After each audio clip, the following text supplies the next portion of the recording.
Hello student, welcome back to my YouTube channel. मैं प्रहलाद वर्मा आपकी अपनी ब्रेन अप क्लासेस में आपका बहुत बहुत हार्दिक स्वागत करता हूं।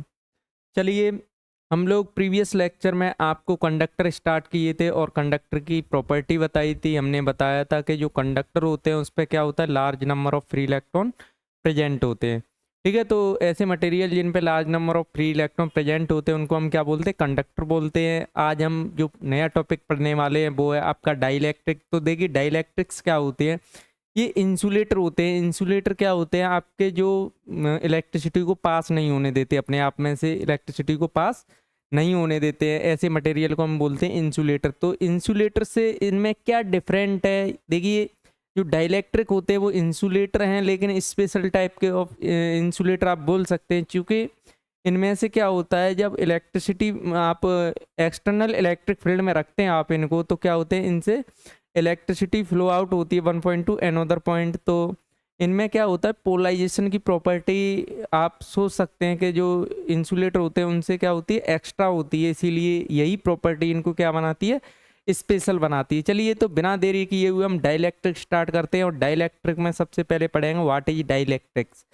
तो देखिए, डाइलेक्ट्रिक्स क्या होते हैं, ये इंसुलेटरी होते हैं जो एक्सटर्नल इलेक्ट्रिक फील्ड में क्या होते हैं, पोलराइज्ड हो जाते हैं। ठीक है, तो डेफिनेशन में क्या बोला गया है वो देख लीजिए आप। डेफिनेशन में बोला गया है, डेफिनेशन में क्या बोला गया है, a dielectric is an insulating material that becomes polarised when placed in external electric field. आप एक्सटर्नल इलेक्ट्रिक फील्ड में रखते हैं तो ये क्या हो जाते हैं, पोलराइज्ड हो जाते हैं। तो ऐसे मटेरियल्स को हम क्या बोलते हैं, डाइलेक्ट्रिक बोलते हैं। तो देखिए, डाइलेक्ट्रिक आप 12th लेवल पर 2 टाइप्स के डाइलेक्ट्रिक होते हैं। ठीक है, तो सबसे पहले हम जो पढ़ेंगे वो आपका पोलर डाइलेक्ट्रिक्स होगा, और उसके बाद हम नॉन पोलर डाइलेक्ट्रिक्स पढ़ेंगे। फिर इसको एक्सटर्नल इलेक्ट्रिक फील्ड में रख के देखेंगे, और इन अब्सेंस ऑफ इलेक्ट्रिक फील्ड देखेंगे इनमें क्या चेंजेस आते हैं। ठीक है, तो वन बाई वन आप कर इनको पढ़ेंगे। तो सबसे पहले हम स्टार्ट करते हैं पोलर डाइलेक्ट्रिक। देखिए, पोलर डाइलेक्ट्रिक्स क्या होते हैं, ये बे मटेरियल होते हैं जिनके सेंटर ऑफ मास कोइंसाइड नहीं करते हैं। मतलब आप ये कह सकते हैं कि देखिए, आपने जो डाइपोल मूवमेंट पढ़ा है, आपने प्रीवियस लेक्चर में, प्रीवियस चैप्टर में आपने पढ़ा होगा डाइपोल मूवमेंट। तो डाइपोल मूवमेंट का फॉर्मूला क्या होता था आपके पास, डाइपोल मूवमेंट का फॉर्मूला होता था P is equal to Q into 2L। अब देखिए, 2L क्या होती थी, जो चार्जेस होते थे उनके बीच की स्मॉल सेपरेशन हुआ करता था। अब देखिए यहाँ पे क्या होगा कि दो मॉलिक्यूल है। देखिए, एक मॉलिक्यूल है उसमें 2 एटम होंगे। अगर इन दोनों एटम के सेंटर ऑफ मास कॉन्साइड नहीं कर रहे हैं, मतलब कॉन्साइड करने का मतलब क्या है, एक ही पॉइंट पे आ गए। अगर एक ही पॉइंट पे आ गए तो क्या हो जाएगा, वहां पर 2L की वैल्यू 0 हो जाएगी। लेकिन यहाँ बोला ये जा रहा है कि दोनों के जो आपका मॉलिक्यूल है उनके सेंटर ऑफ मास, जो एटम है उनके सेंटर ऑफ मास क्या नहीं करेंगे, कॉन्साइड नहीं करेंगे, मतलब अलग अलग होंगे, कुछ डिस्टेंस पर सेपरेटेड होंगे। इस वजह से यहाँ पर डाइपोल मूवमेंट P की वैल्यू क्या नहीं मिलती है, 0 नहीं मिलती है आपको। ठीक है, लेकिन ओवरऑल हम देखें पूरे मटेरियल का, अगर हम डाइपोल मूवमेंट देखें तो वो नेट डाइपोल मूवमेंट 0 मिलता है। उसका रीजन क्या है, क्यों 0 मिलता है, उसका रीजन ये है कि जो आपके पोलर डाइलेक्ट्रिक मटेरियल्स होते हैं इनमें हर एक मॉलिक्यूल रैंडम डायरेक्शन में क्या रहता है, ओरिएंटेड रहता है। मतलब एक मॉलिक्यूल का डाइपोल मूवमेंट मान लीजिए इधर आ गया, दूसरे का इधर आ गया, तीसरे का इधर आ गया, तो ओवरऑल वो क्या कर देते, पूरे को 0 कर देते। तो इनकी देखिए क्या लिखा गया है वो देख लीजिए, these molecules have a permanent dipole movement. मतलब मॉलिक्यूल के पास तो परमानेंट डाइपोल मूवमेंट होगा, लेकिन पूरे मटेरियल की बात करेंगे तब डाइपोल मूवमेंट क्या होगा, net dipole movement in absence of electric field क्या होगा, 0 होगा पूरे मटेरियल का। लेकिन एक मॉलिक्यूल का डाइपोल मूवमेंट होगा। ये जब बात कर रहे हैं जब आपने इलेक्ट्रिक फील्ड अपसेंट रखा है, मतलब इलेक्ट्रिक फील्ड नहीं है।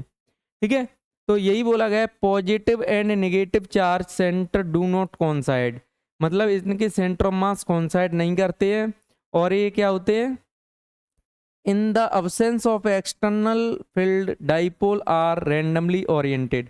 मतलब अगर आपने इलेक्ट्रिक फील्ड अप्लाई नहीं किया है तब क्या होंगे, इनका जो डाइपोल मूवमेंट है वो क्या होंगे, रैंडमली डायरेक्शन में ओरिएंटेड होंगे। इसके बाद क्या बोला गया, in external electric field they tend to align with the field. अगर आपने एक्सटर्नल इलेक्ट्रिक फील्ड लगा दिया तो ये एक पर्टिकुलर डायरेक्शन में आ जाते हैं, जिसकी वजह से इन पर डाइपोल मूवमेंट होता है। चलिए इस तो सबसे पहले इन्हीं को देख लेते हैं हम। देखिए सबसे पहले हम इनके एग्जाम्पल देखते हैं। H2 हो गया आपका, HCl हो गया, NH3 हो गया, ETC, ये सभी किसके एग्जाम्पल हैं, आपके आपके पोलर मॉलिक्यूल्स के एग्जाम्पल है। अब देखिए हम देखते हैं कि इनके सेंटर ऑफ मास कैसे कॉन्साइड नहीं करते हैं। सबसे मेन चीज़ देखिए, फिजिक्स में होता क्या है, बहुत छोटी छोटी चीज़ों को हम नेग्लेक्ट कर जाते हैं, केवल यही पढ़ के छोड़ देते हैं कि जो पोलर मॉलिक्यूल्स होते हैं उनके डाइपोल मूवमेंट क्या नहीं करते, वो उनके सेंटर ऑफ मास क्या नहीं करते, कॉन्साइड नहीं करते। बस इतना पढ़ के छोड़ दिया, बात खत्म हो गई, हम लोगों का सरदर्द कम हो गया। लेकिन अगर आपने ये जान लिया कि इनके सेंटर ऑफ मास कैसे कॉन्साइड नहीं कर रहे हैं, तो आपके लिए और ज़्यादा इजी हो जाएगा। आप चीज़ों को ज़्यादा बारीकी से समझ पाएंगे, आप बहुत गहराई की बात कर रहे हैं, ठीक है। तो आपको चीज़ों को बिल्कुल बारीकी से जानना है। देखिए सबसे पहले हम H2O की बात करते हैं। तो H2O मॉलिक्यूल जो होता है वो क्या होता है, एक ऑक्सीजन से दो हाइड्रोजन जुड़े हुए होते हैं। एक ऑक्सीजन से क्या जुड़े होते हैं, दो हाइड्रोजन। तो पहले मैं इन दो हाइड्रोजन की बात कर रहा हूँ कि इनका सेंटर ऑफ मास आएगा कहाँ, ठीक है। तो थोड़ा एटॉमिक लेवल पे चलते हैं। देखिए ये आपका क्या है, कोई एटम है, आपका हाइड्रोजन एटम है, जिसके चारों तरफ कौन घूम रहा है, इलेक्ट्रॉन घूम रहा है।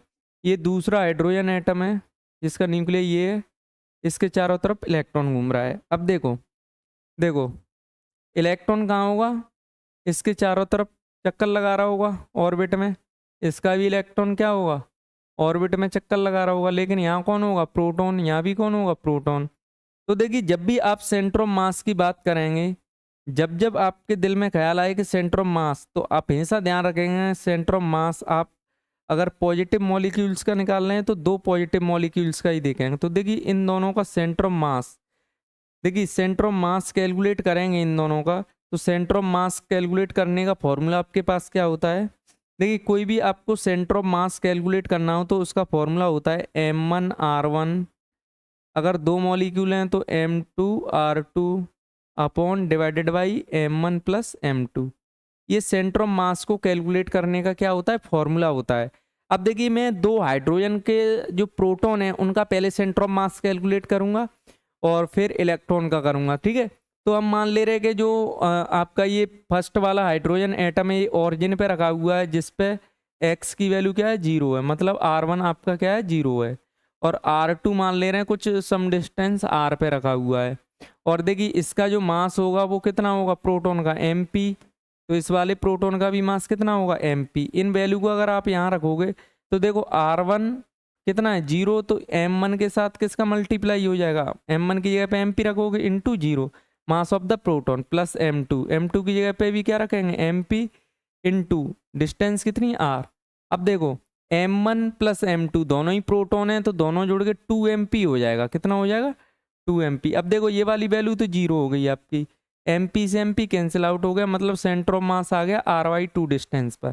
कहने का मतलब ये है कि ये दोनों प्रोटॉन का जो सेंटर ऑफ मास होगा वो कहाँ पर होगा, आपका ये होगा r/2 डिस्टेंस पर, ठीक है। ये डिस्टेंस कितनी है, r है। अब देखिए ये तो प्रोटॉन का सेंटर ऑफ मास आया। अगर आप दो इलेक्ट्रॉन का सेंटर ऑफ मास देखोगे तो देखिए एटम मैंने इतने आपको मैक्रोस्कोपिक लेवल पे दिखाने के लिए इतने बड़े बड़े एटम बनाए हैं, लेकिन एटम क्या होंगे, माइक्रोस्कोपिक फिनोमिना है। तो माइक्रोस्कोपिक फिनोमिना में क्या होगा कि ये बहुत छोटी जगह पे होंगे तो इनका भी सेंटर ऑफ मास यही होगा। तो यहाँ पे भी सेंटर ऑफ मास कितने, ये जो आपका सेंटर ऑफ मास होगा इलेक्ट्रॉन का वो भी कहाँ पर होगा, r/2 डिस्टेंस पर। तो ये सेंटर ऑफ मास आपका हाइड्रोजन एटम का जो सेंटर ऑफ मास है आप क्या देख रहे हैं, इन दोनों के बीच में आ गया। कहाँ पे आ गया, r/2 डिस्टेंस पर। कितनी डिस्टेंस पर, r/2 पर। अब देखो ऑक्सीजन, अब देखिए ऑक्सीजन का सेंटर ऑफ मास यहाँ पर है और इसका सेंटर ऑफ मास ये आ गया। तो इन दोनों के बीच में क्या आ गया, कुछ सेपरेशन आ गया 2l का। इसको इस डायग्राम को मैं थोड़ा और अच्छे तरीके से बनाता हूँ, ठीक है। तो देखिए मैं इधर बना दे रहा हूँ। देखिए ये था आपका हाइड्रोजन एटम, क्या था, हाइड्रोजन एटम। एक ऑक्सीजन से दो हाइड्रोजन चिपके हुए थे। कौन चिपके हुए थे, हमने क्या देखा, ये जो हाइड्रोजन थे उनका सेंटर ऑफ मास यहाँ आ गया, इस डिस्टेंस से r/2 डिस्टेंस पर, ठीक है। और इसका सेंटर ऑफ मास यहाँ होगा ऑक्सीजन का, तो इनके बीच में डिस्टेंस का कुछ सेपरेशन है, इसी को बोलते थे हम 2l। क्या बोलते थे? 2l। तो यहाँ पे क्या मिलेगा आपको? 2l की वैल्यू 0 नहीं है, तो q इंटू 2l निकालोगे तो आपको क्या मिलेगा? डाइपोल मूवमेंट मिलेगा। तो इस वजह से क्या होता है? डाइपोल मूवमेंट होता है किसमें? पोलर मॉलिक्यूल में। ऐसे ही आप HCl का भी कैलकुलेट कर सकते हो, NH3 का भी कैलकुलेट कर सकते हो, ठीक है। तो मैंने आपको समझाने की कोशिश की कि जो पोलर मॉलिक्यूल्स होते हैं उनका सेंटर ऑफ मास क्या नहीं करता है? कोइंसाइड नहीं करता है, क्योंकि एक तो इनमें सिमिट्री नहीं बनती है। सिमिट्री का मतलब क्या है? सिमिट्री, देखिए इन दोनों ये ट्रायंगुलर शेप की सिमिट्री बन रही है, लेकिन हाइड्रोजन एटम का अगर आप सेंटर ऑफ मास देखोगे तो इनके मिडिल पॉइंट पे आया और ऑक्सीजन इनके बीच में डिस्टेंस का सेपरेशन हो गया। मतलब इसका ऑक्सीजन का सेंटर ऑफ मास और हाइड्रोजन का centre of mass, H2 molecule का सेंटर ऑफ मास क्या नहीं कर रहे हैं? कोइंसाइड नहीं कर रहे हैं, कुछ डिस्टेंस पे सेपरेशन मिल रहा है। इस वजह से इनका डाइपोल मूवमेंट क्या नहीं होता है? 0 नहीं होता है। अगर किसी को कोई दिक्कत है, दुख या तकलीफ है, तो आप कमेंट में मेरे को अपने डाउट भेजिए, मैं उसका आपको आंसर देने की कोशिश करूंगा। चलिए नेक्स्ट स्लाइड पे चलते हैं। देखिए अब क्या बात करते हैं? आपके नॉन पोलर मॉलिक्यूल की बात करते हैं। तो नॉन पोलर मॉलिक्यूल्स जो होते हैं इनका सेंटर ऑफ मास क्या कर जाता है? कोइंसाइड कर जाता है। क्या कर जाता है? कोइंसाइड। तो देखिए क्या बोलेगा? These molecule do not have a permanent dipole movement, मतलब इनके पास कोई भी परमानेंट डाइपोल मूवमेंट नहीं होगा। पी की वैल्यू आपके पास क्या मिलने वाली है? इस केस में 0 मिलने वाली है, मतलब पी वेक्टर यहाँ पे क्या मिलने वाला है? 0। क्यों मिलेगा 0? क्यों होगा भाई? इसका 0 होने का रीजन क्या है कि इनमें मॉलिक्यूल्स जो होते हैं उनका जो सेंटर ऑफ मास होता है वो बहुत मॉलिक्यूल्स का क्या कर जाता है? कोइंसाइड कर जाता है, मतलब एक ही पॉइंट पर आ जाते हैं। इस वजह से क्या होता है वहां पर 2l की वैल्यू 0 हो जाती है। किसकी वैल्यू 0 हो जाती है? 2l की। तो इसके एग्जाम्पल है N2O2 CO2 CH4, ठीक है। तो positive and negative charge centre normally coincide क्या कर जाते हैं? कोइंसाइड। तो कोइंसाइड क्यों कर जाते हैं? क्योंकि ये मॉलिक्यूल्स जो होते हैं इनकी सिमिट्री बन जाती है, और सिमिट्री बनने की वजह से इनके जो सेंटर ऑफ मास है वो क्या कर जाते हैं? कोइंसाइड कर जाते हैं। देखिए फॉर एग्जाम्पल के लिए मैं आपको बताऊं O2, एक एग्जाम्पल ले ले रहा हूं मैं। O2 कैसे कोइंसाइड करेगा? देखिए O2 ये न्यूक्लियस हो गया, ये क्या हो गया आपका? आपका सेल हो गया, ठीक है। ये न्यूक्लियस हो गया, ये क्या हो गया? सेल हो गया। अब देखो इलेक्ट्रॉन कहाँ घूम रहा होगा? इसमें कोस या कक्षाओं में इलेक्ट्रॉन घूमते हैं, सेल्स में। और देखिए ये प्रोटॉन है यहाँ पर। अब देखिए वही आप बताइए, सेम मॉलिक्यूल है। तो अभी हमने कैलकुलेट किया था जैसे H2 का, तो इनका सेंटर ऑफ मास यहाँ आ गया था r/2 डिस्टेंस पर इलेक्ट्रॉन। अब देखिए इसमें कितने प्रोटॉन है? इसमें 8 प्रोटॉन है, इसमें भी कितने हैं? 8 प्रोटॉन है। तो इनका अगर आप सेंटर ऑफ मास कैलकुलेट करोगे तो वो कहाँ मिलेगा? r/2 डिस्टेंस पर। और RT इलेक्ट्रॉन होंगे इस पर, RT इधर इलेक्ट्रॉन होंगे, तो उनका भी सेंटर ऑफ मास क्या आ जाएगा? यहीं आ जाएगा r/2 डिस्टेंस पर। इसलिए 2l यहाँ पे क्या हो जाएगा? 0 हो जाएगा। और 2l 0 हो गया, मतलब 2l 0 होने का मतलब है q इंटू 2l 0 है, तो क्या मिल गया?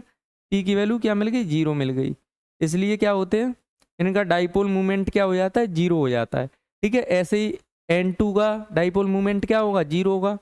लेकिन मैंने बोला है कि ये जब की बात कर रहे हैं जब हमने इनको क्या नहीं किया है?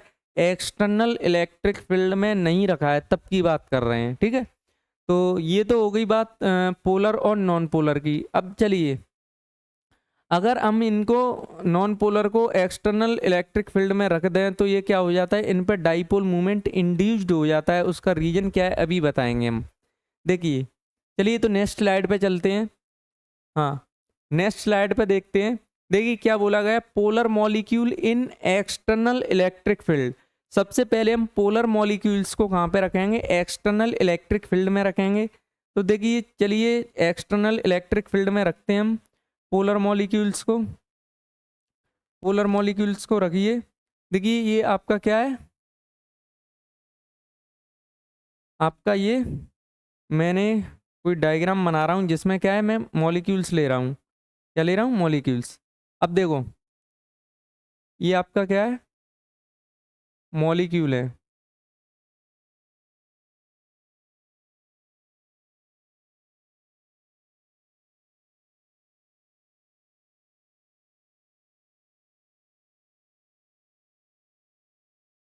ठीक है, ये क्या बना लिए मैंने, मॉलिक्यूल्स बना लिए। अब देखिए इसमें होगा क्या, आपका जो पॉजिटिव चार्ज है और नेगेटिव चार्ज है वो क्या होंगे, दोनों एक ही जगह पे कौन नहीं, ये आपका क्या है, पोलर मॉलिक्यूल है ना।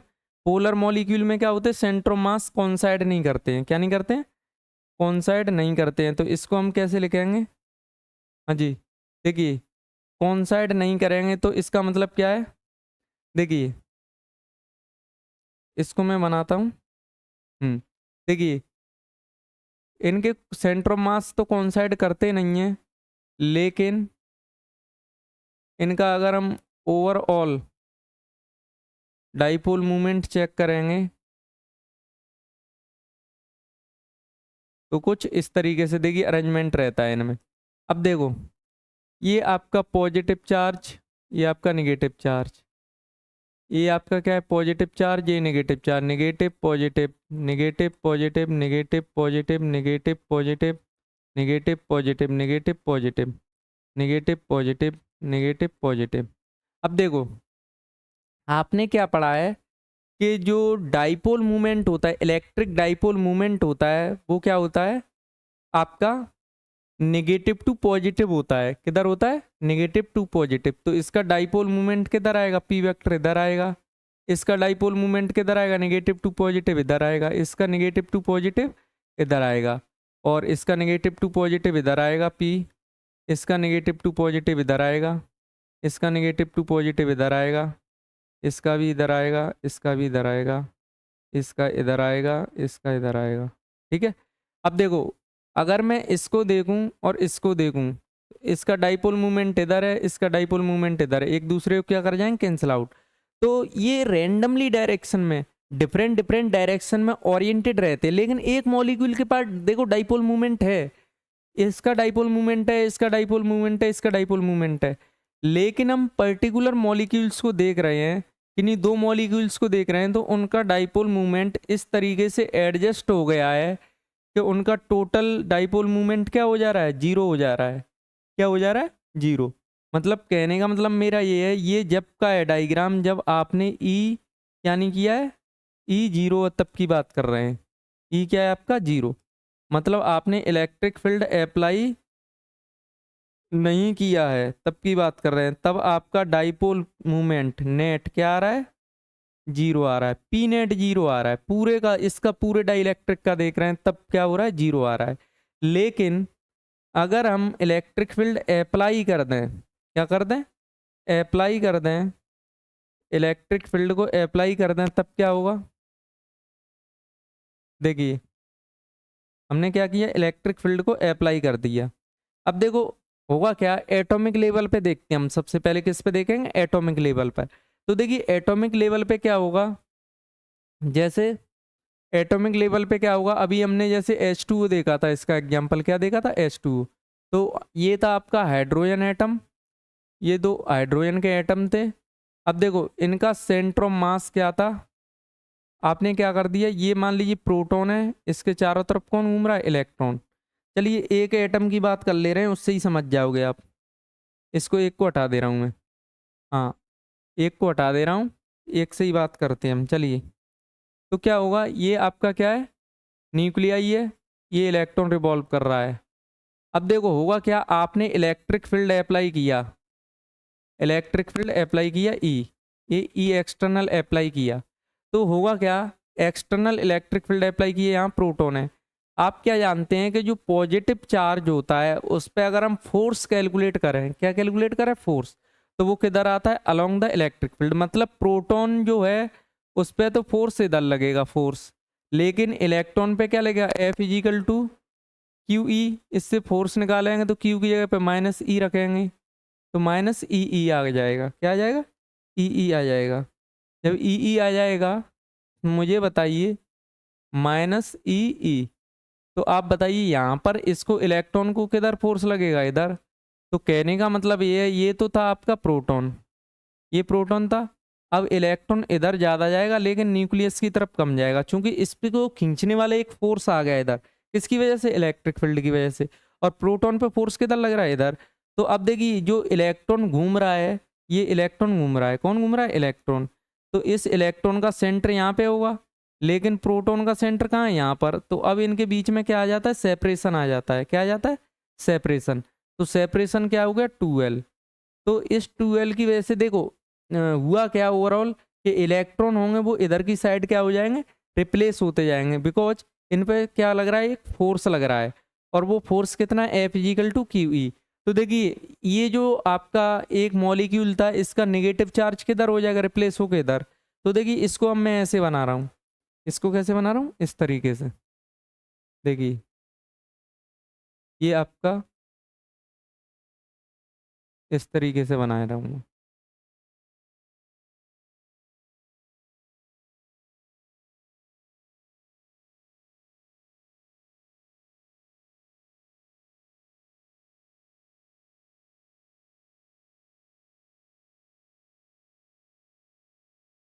देखिए हुआ क्या, हुआ क्या, देखिए जिस इसमें इलेक्ट्रॉन थे ना, इलेक्ट्रॉन इलेक्ट्रॉन पे फोर्स किधर लग रहा था, इलेक्ट्रिक फील्ड के अपोजिट डायरेक्शन में।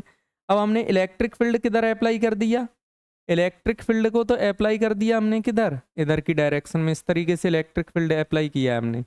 अब देखो इलेक्ट्रिक फील्ड अप्लाई करने से जो पॉजिटिव चार्ज कैरियर होंगे, जो पॉजिटिव चार्ज कैरियर होंगे, वो सब इलेक्ट्रिक फील्ड की डायरेक्शन में क्या हो जाएंगे, डिस्प्लेस हो जाएंगे। तो जितने भी पॉजिटिव चार्ज कैरियर होंगे वो इस तरीके से डिस्प्लेस होके क्या हो जाएंगे, इलेक्ट्रिक फील्ड के टुवर्ड्स सेपरेट हो जाएंगे, इस तरीके से।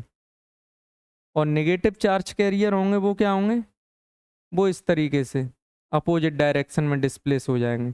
तो इनके बीच में कुछ डिस्टेंस का गैप हो जाएगा, इसी को बोलते हैं पोलराइज्ड हो गया। क्या हो गया, पोलराइज्ड। अब देखो होगा क्या, अगर मैं अगर मैं केवल इस वाली लाइन की बात करूं, केवल इस वाली लाइन की बात करूं, देखो यहाँ से देखो और यहाँ से देखो, देखो हुआ क्या, हुआ क्या है यहाँ पर। देखिए ये वाला चार्ज इसके नियर में, ये वाला चार्ज इसके नियर में, ये सब कैंसिल आउट कर देंगे एक दूसरे को। देखो cancel out, positive negative, positive negative. तो ओवरऑल आपको क्या देखने को मिलेगा, ओवरऑल आपको क्या देखने को मिलेगा, आपको देखने को मिलेगा कि इधर वाले जो लेयर थी उस पर कैसा चार्ज आ गया, नेगेटिव, नेगेटिव चार्ज आ गया है। और इधर वाली लेयर पे कैसा चार्ज इकट्ठा हो गया, प्लस चार्ज इकट्ठा हो गया है। लेकिन ये हुआ कब है, ये फिनोमेना कब हुई है, जब आपने इलेक्ट्रिक फील्ड को अप्लाई किया है, मतलब जीरो नहीं है इलेक्ट्रिक फील्ड। तो पी नेट भी क्या नहीं है, जीरो नहीं है, जीरो नहीं है। देखिए अब यहाँ से क्या कंक्लूजन निकाला आपने, कंक्लूजन ये निकाला, in absence of electric field polar molecule are oriented in a random direction. तो रैंडम डायरेक्शन में ओरिएंटेड होने की वजह से उनका नेट डाइपोल मूवमेंट क्या हो जाता है, जीरो हो जाता है। बिकॉज एक का डाइपोल मूवमेंट इधर आ रहा है, दूसरे का अपोजिट डायरेक्शन में आ रहा है, तो ओवरऑल क्या कर देते हैं, कैंसिल आउट कर देते हैं।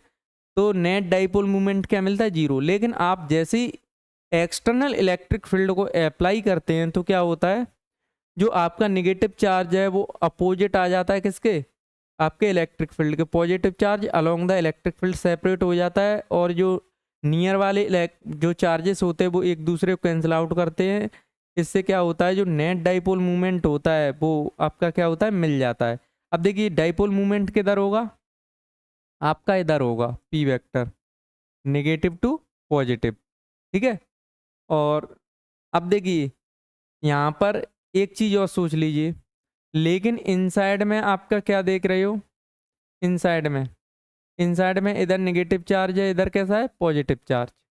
तो ये आपका क्या होगा, जो नेट इलेक्ट्रिक फील्ड होगा इस पोलराइजेशन की वजह से वो क्या होगा, अपोजिट डायरेक्शन में होगा, ई इन, ई इन।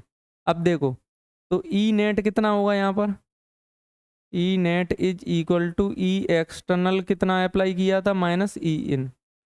तो नेट इलेक्ट्रिक फील्ड क्या हो गया, कम हो गया है, ठीक है। तो ये पोलर मॉलिक्यूल का क्या था, हमने पोलराइजेशन देख लिया, अब बात करते हैं नॉन पोलर की, और ये चैप्टर आपका ये टॉपिक आपका क्या हो जाएगा, फिनिश हो जाएगा।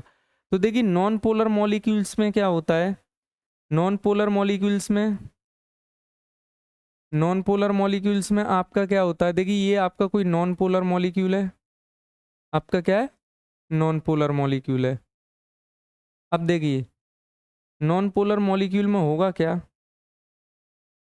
जब आपने इलेक्ट्रिक फील्ड अप्लाई नहीं किया है, मतलब इलेक्ट्रिक फील्ड जीरो है, तब क्या होंगे, आपके जो पॉजिटिव चार्ज है और नेगेटिव चार्ज है उनके सेंटर क्या कर जाते हैं, कोइंसाइड कर जाते हैं। क्या कर जाते हैं, कोइंसाइड। कोइंसाइड का मतलब क्या है, जहाँ पर नेगेटिव चार्ज का सेंटर होगा वहीं पर किसका सेंटर होगा, पॉजिटिव चार्ज का। तो इस तरीके से आपको देखने को मिलेगा, इस तरीके को क्या मिलेगा, आपको देखने को मिलेगा। तो इन दोनों के सेंटर मिडिल पॉइंट पे क्या कर जाते हैं, कोइंसाइड। इसकी वजह से 2L की वैल्यू क्या हो जाती है इस केस में, 2L is equal to zero. So P net भी क्या मिल जाता है आपको, जीरो मिल जाता है। पी क्या होता है, जीरो होता है। ठीक है, 2L जीरो होने की वजह से इसमें फॉर्मूला आप अप्लाई करेंगे, P is equal to Q into 2L। तो क्या होगा, 2L जीरो होने की वजह से पी भी क्या मिल जाएगा, जीरो मिल जाएगा। तो ये तो बात हुई है जब हमने इलेक्ट्रिक फील्ड अप्लाई नहीं किया है तब की। अगर हमने एक्सटर्नल इलेक्ट्रिक फील्ड अप्लाई कर दिया, अब हम बात कर रहे हैं एक्सटर्नल इलेक्ट्रिक फील्ड अप्लाई कर दिया, तब क्या होगा, तब क्या होगा, क्या फिनोमिना दिखेगी आपको, तब आपको क्या फिनोमिना दिखेगी, आपको फिनोमिना क्या दिखेगी, देख लीजिए इधर। अभी मैंने आपको बताया था कि जो इलेक्ट्रॉन होगा वो आपके इलेक्ट्रिक फील्ड के अपोजिट डायरेक्शन में आ जाएगा। किस में आ जाएगा, अपोजिट डायरेक्शन में। देखो एक्सटर्नल इलेक्ट्रिक फील्ड हमने इधर लगाया है, ई एक्सटर्नल इलेक्ट्रिक फील्ड, लेकिन यहाँ पे क्या हो रहा होगा अंदर, कि जो इलेक्ट्रॉन होंगे वो इधर आ जाएंगे, प्रोटॉन इधर। नेगेटिव पॉजिटिव चार्ज क्या हो जाएगा, सेपरेट हो जाएगा। नेगेटिव पॉजिटिव चार्ज सेपरेट हो गया, नेगेटिव पॉजिटिव चार्ज सेपरेट हो गया। Negative positive, negative positive, positive negative, negative positive, negative positive, negative positive. अब देखो होगा क्या, समझो मेरी बात को। कहानी कुछ ऐसी है, कहानी कुछ ऐसी है। देखो जो पहले किया था हमने, यहाँ पे क्या हुआ, जो पास वाले चार्जेस होंगे वो एक दूसरे को क्या कर देंगे, कैंसिल आउट। देखो ये वाला चार्ज खत्म कर देगा, ये वाला चार्ज, एक वाला चार्ज, इसी तरीके से ये सब क्या हो जाएंगे, खत्म हो जाएंगे। मतलब ओवरऑल एक लेयर पे चार्ज रह जाएगा, मतलब इधर चार्ज रह जाएगा प्लस, कैसा चार्ज प्रोड्यूस हो जाएगा, प्लस, और इधर वाली लेयर पे कैसा चार्ज प्रोड्यूस होगा, माइनस का। अब देखो इसके इनसाइड में क्या हो रहा होगा, इसके इनसाइड में हो रहा होगा, देखो आपका डाइपोल मूवमेंट होता है वो, उसकी डायरेक्शन तो पी की तो ये डायरेक्शन होगी डाइपोल मूवमेंट। एक सिस्टेमेटिकल अरेंजमेंट में आ गए तो सभी डाइपोल मूवमेंट क्या होंगे, ऐड होंगे, सभी का डाइपोल मूवमेंट एक ही डायरेक्शन में आ रहा है। लेकिन आप इलेक्ट्रिक फील्ड की डायरेक्शन को देखें तो इलेक्ट्रिक फील्ड की डायरेक्शन होती है पॉजिटिव टू नेगेटिव, लेकिन ये इलेक्ट्रिक फील्ड इनसाइड वाला है, किसका है, ये जो पोलराइजेशन की वजह से प्रोड्यूस हुआ है ये ई इन है। तो आप क्या देख रहे हैं कि जो आपने एक्सटर्नल इलेक्ट्रिक फील्ड लगाया था उसके अपोजिट डायरेक्शन में जो पोलराइजेशन की वजह से इलेक्ट्रिक फील्ड क्या हो रहा है, प्रोड्यूस हो रहा है।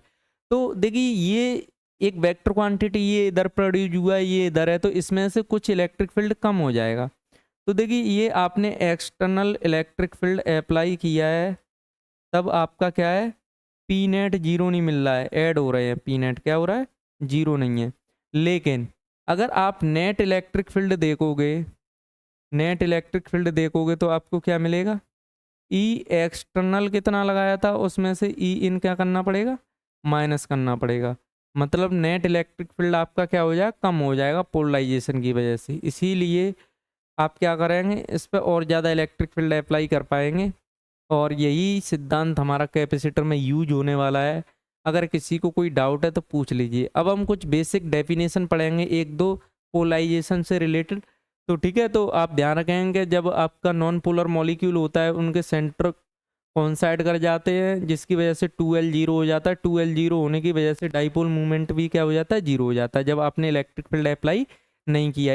इन absence of external electric field non polar molecule center are coincide due to which net dipole movement will be zero. ठीक है, अब देखो, अब देखिए, लेकिन जब आपने एक्सटर्नल इलेक्ट्रिक फील्ड अप्लाई कर दिया तो क्या हुआ, उनका पोलराइजेशन हुआ, जिससे क्या हुआ, एक लेयर पे पॉजिटिव चार्ज, दूसरी लेयर पे नेगेटिव चार्ज।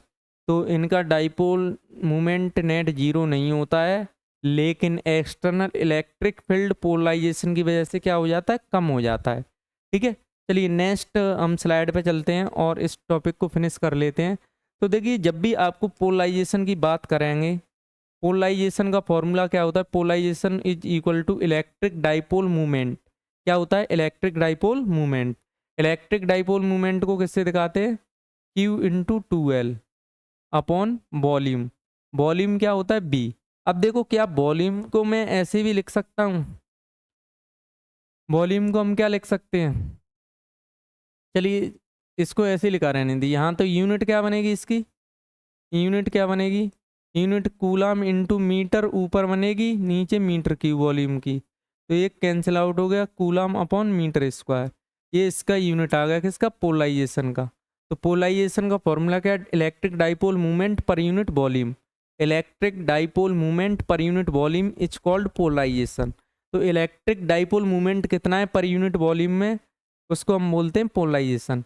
एक फॉर्मूला हमारे पास ये है पोलराइजेशन का, एप्सिलॉन नॉट जाई ई इलेक्ट्रिक फील्ड। तो ये भी पोलराइजेशन का फॉर्मूला, लेकिन यहाँ पर एप्सिलॉन नॉट क्या है, इलेक्ट्रिकल ससेप्टिबिलिटी। इलेक्ट्रिकल ससेप्टिबिलिटी देखो ये लिखा गया है, इलेक्ट्रिकल ससेप्टिबिलिटी। ठीक है, और जाई आपको क्या बताता है कि कोई भी मटेरियल कितनी जल्दी पोलराइज हो सकता है, ये कौन बताएगा, जाई ई। इसको जाई ई बोलते हैं, इसको बोलते हैं इलेक्ट्रिकल, हाँ जी, इसको क्या बोलेंगे, इलेक्ट्रिकल ससेप्टिबिलिटी, नहीं इलेक्ट्रिकल ससेप्टिबिलिटी, हाँ इसको, हाँ इसको बोलते हैं इलेक्ट्रिकल ससेप्टिबिलिटी। ससेप्टिबिलिटी, हाँ ये तो होगी आपकी इलेक्ट्रिकल ससेप्टिबिलिटी, यही डिसाइड करेगी कोई भी मटेरियल कितनी जल्दी आपका पोलराइज्ड होगा। लेकिन एप्सिलॉन नॉट क्या बताता है, electrical permittivity. Electrical permittivity, permittivity, ठीक है, इलेक्ट्रिकल परमिटिविटी। एप्सिलॉन नॉट की वैल्यू क्या होती है, epsilon naught is equal to 8.85 into 10⁻⁻12। और इसका मात्रक क्या होता है आपका, यूनिट, आपका यूनिट बनेगा कूलाम इंटू, हाँ जी यूनिट निकालना है ना, हाँ coulomb square upon Newton into metre square, ये होगा। ठीक है, तो इसी जगह पे ये टॉपिक फिनिश होता है। अगर आपके कोई डाउट हैं तो आप मेरे कमेंट सेक्शन में लिखिए, और ज़्यादा से ज़्यादा लोगों को मेरे चैनल को क्या करिए, सब्सक्राइब करिए, शेयर करिए, जिससे ज़्यादा से ज़्यादा लोग बेनिफिट ले पाएँ और मेरे को भी थोड़ा बेनिफिट हो।